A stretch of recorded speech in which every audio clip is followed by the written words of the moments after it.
Hey, everyone. Welcome to another week on the Living Life Naturally podcast. And today I have Natasha with me. Natasha, would you mind introducing yourself and giving the correct pronunciation of your last name as well? My pleasure. My name is Natasha Trenev. I've been in this field for 54 years.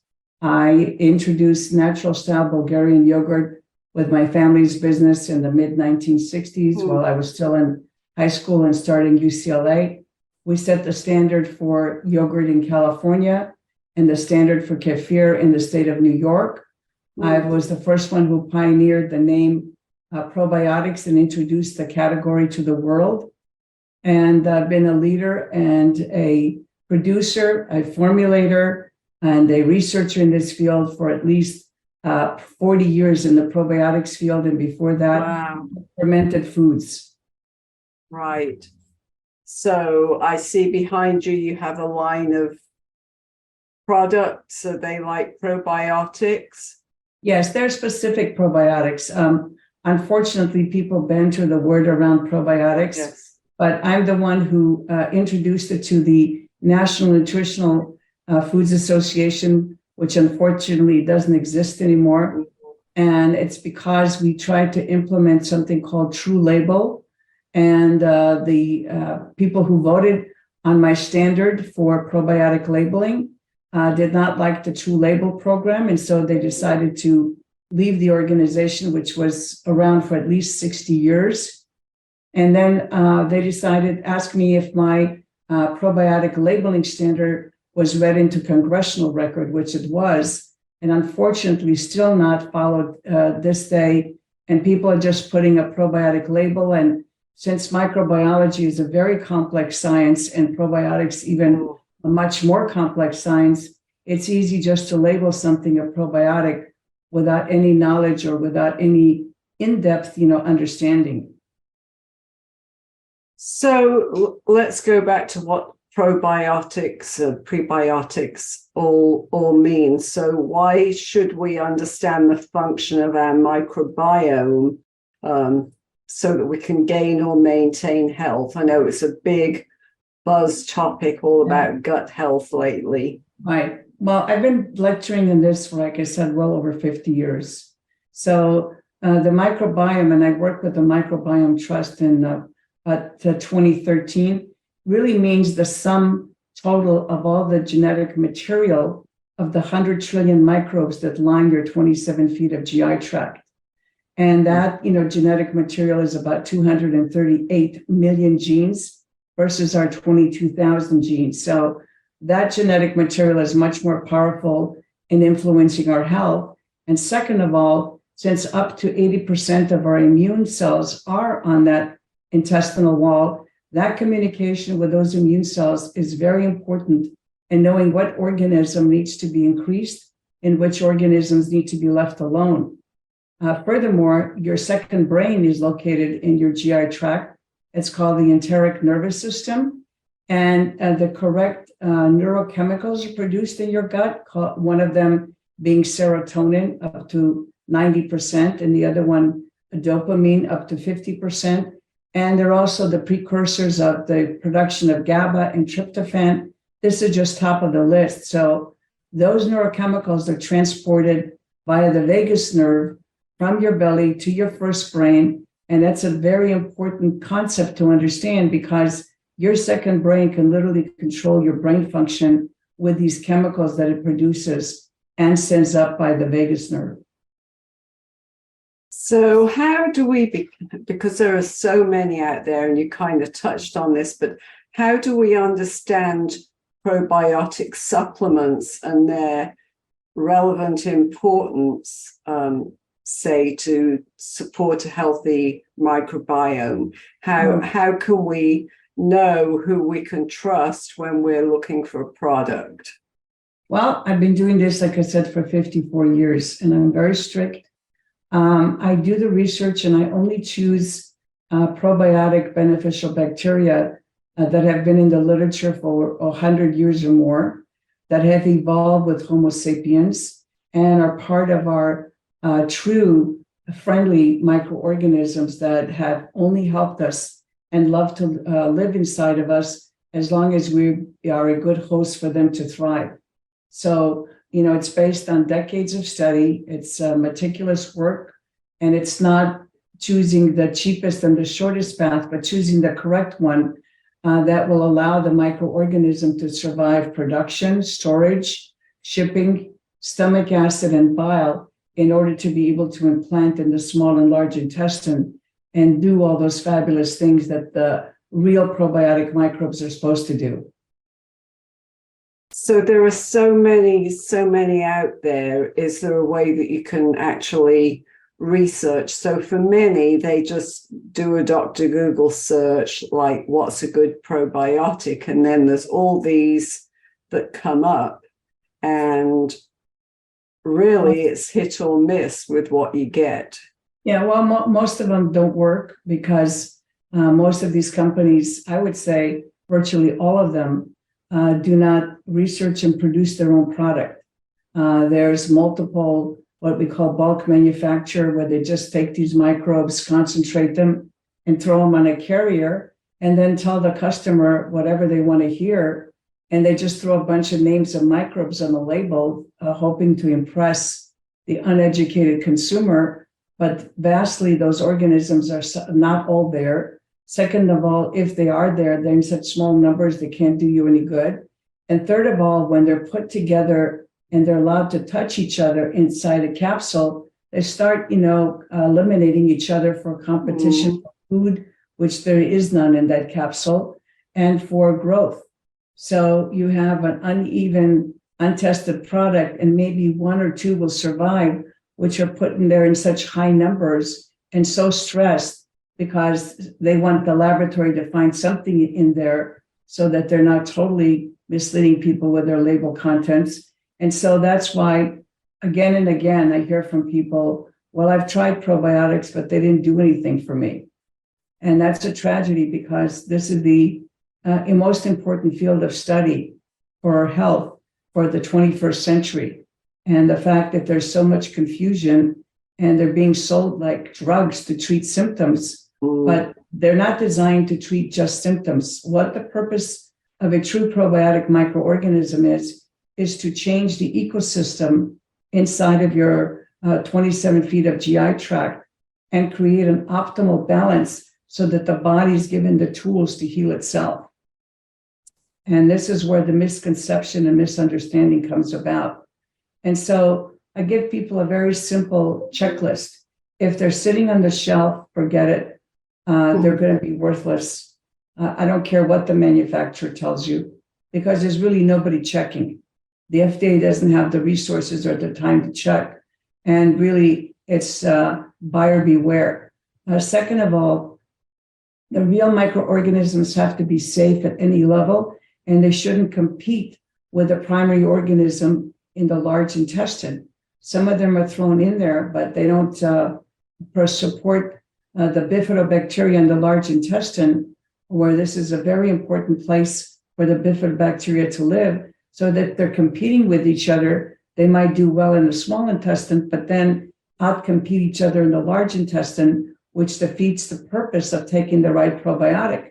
So really, you have to trust who's been doing this research for 40 years, who set the standard, both read into congressional record and voted on by 5,000 members of the health food industry in the late 1980s. And so once you understand and know how to read a label, you can eliminate virtually 95 to 99% of the products out there. So what about the products? You talked about the ones that sit on the shelf. What about the ones that you buy that are refrigerated? Okay, number one, they have to be in a brown amber glass, because they're not dormant unless they're at minus 170 degrees Fahrenheit. Okay, that's like a sperm bank. So anything above that temperature is what we call arrested growth.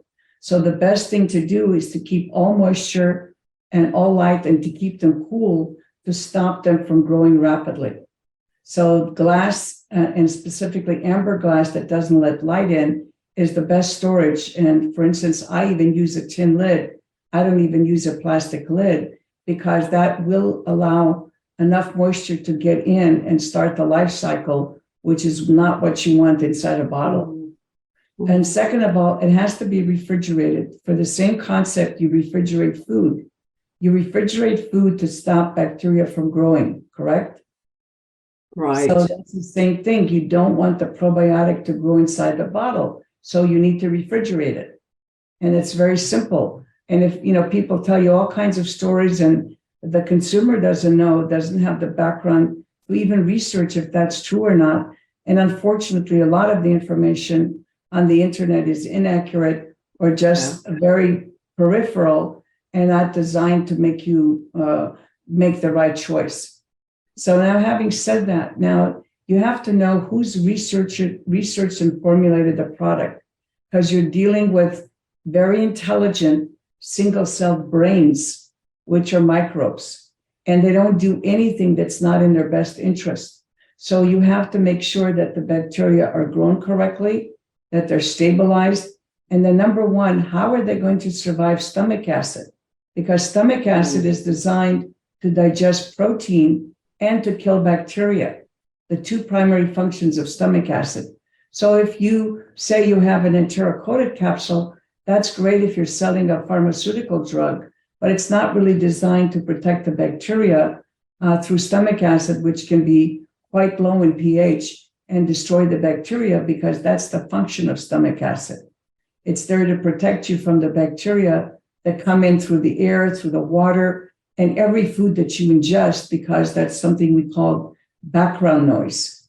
And so most people don't assume there's no bacteria coming in your food. And I assure you, even organic food, which means that it has more bacteria, not less, because it is organic. And, your raw food especially comes with a lot of bacteria that your stomach acid needs to kill, so it doesn't end up going into your small intestine.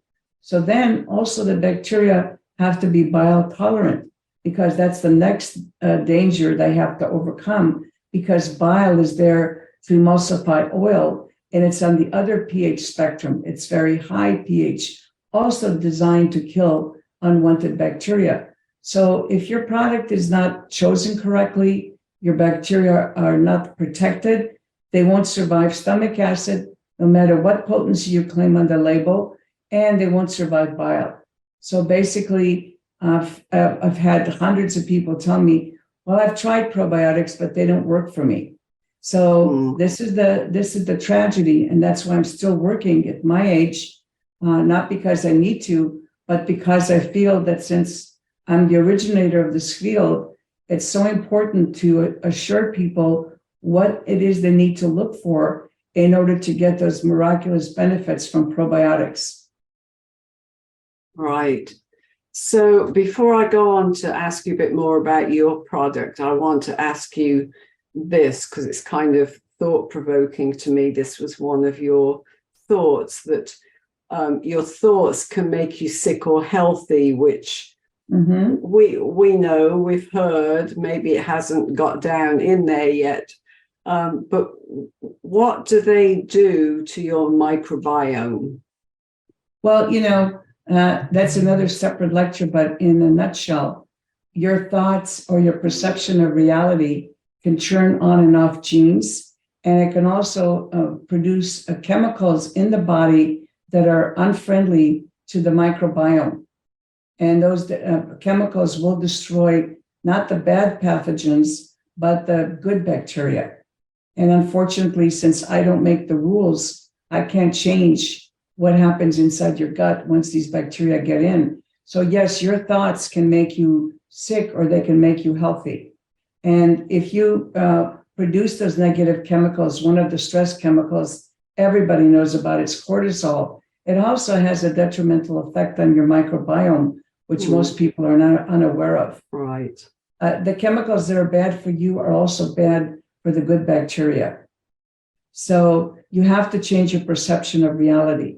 And the other things that turn on your genes is the microbes in your gut and the toxins that you ingest or that the microbes produce in your gut.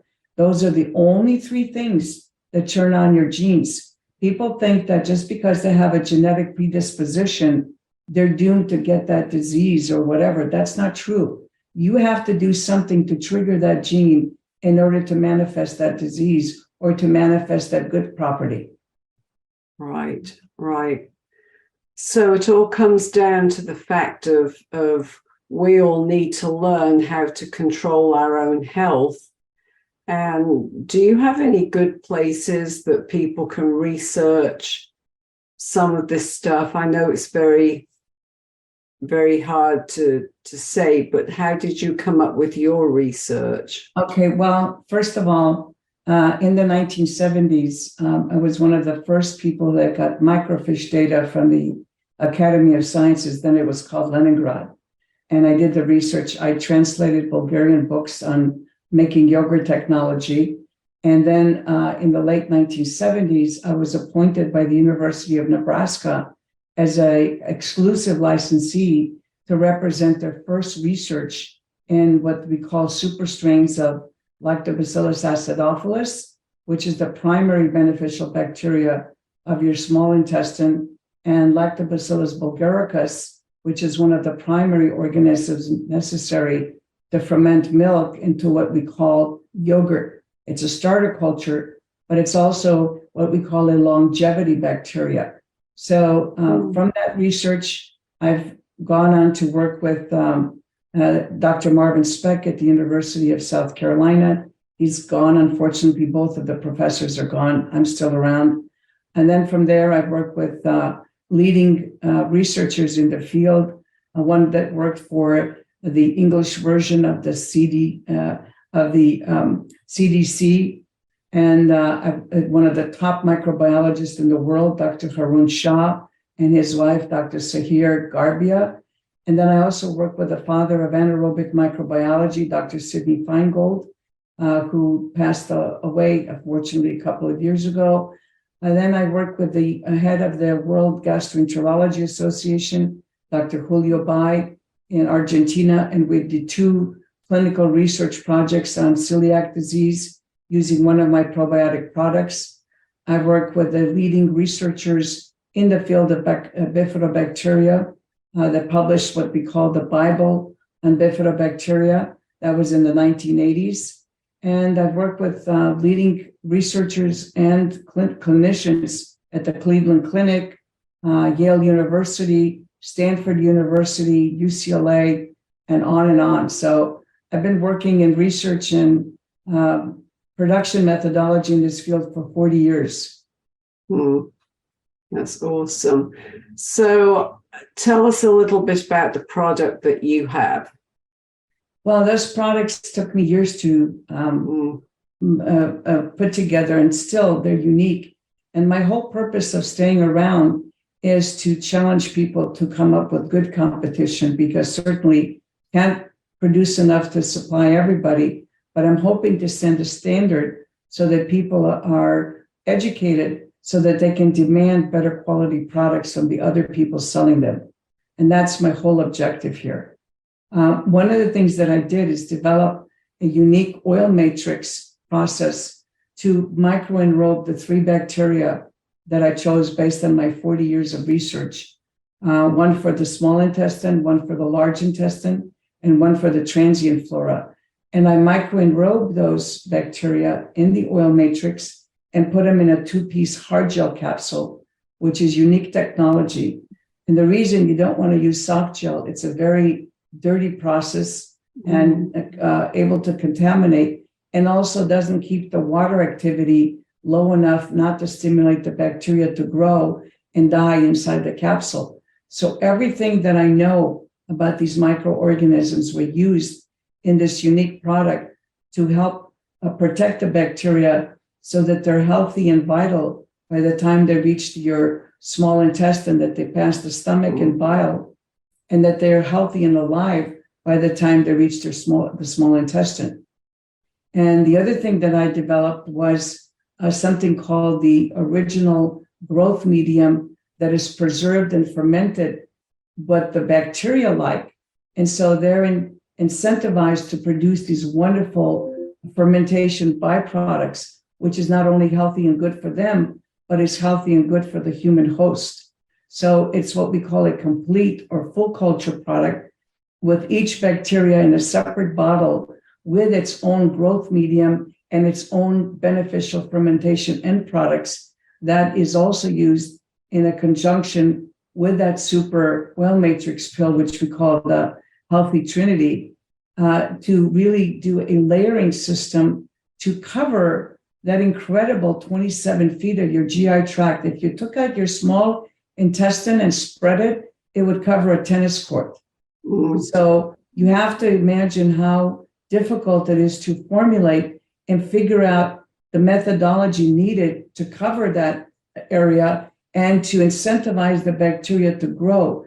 They're not going to grow just because you put them somewhere. You have to give them an incentive to want to grow and to want to implant in the gastrointestinal tract. So where do people find these products? Well, they can contact us directly at Natren, Natren.com. I still have people, they're not telemarketing people. We're an old-fashioned health food company.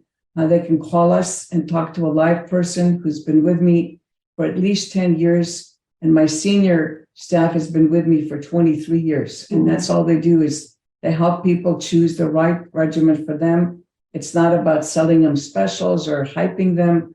We really try to help the individual improve their health. And we also offer a free low-carb diet developed by me and a doctor 20 years ago. Whether or not you buy anything, you can have that diet for free. And we offer a free walking exercise program to include in a healthy lifestyle change. It's very simple. We don't offer any big complex things that you get home, big box, and now it takes you 2 days to discover. So if you want to get a specific program designed for you, please call 866, the number 4, and the word Natren spelled out, Natren. And then you can talk to a live person. And once you learn what you need to discern, whether you buy from us or someone else, you need to be armed with the information. And you need to know that when you take a good probiotic, you should be able to have more energy, to have better peristalsis and remove waste from your body. You have better thinking, clearer thinking, better moods, and certainly your skin will reflect whatever is going on in the inside of your body. Okay, great. And I believe that you have a discount for our listeners. Yes, if they go online, there's always a special discount available, especially if you mentioned that you were on a podcast with Natasha Trenev. I'm sure my staff will allocate, the discount for you for listening to this program. Great. Really appreciate all of your, wealth of knowledge on this subject that's so important for our health, and appreciate you being here with us today. And just remember that understanding the foundation of your health for the 21st century will change the health system forever. Yeah. It's we have to get out of this phase of treating symptoms.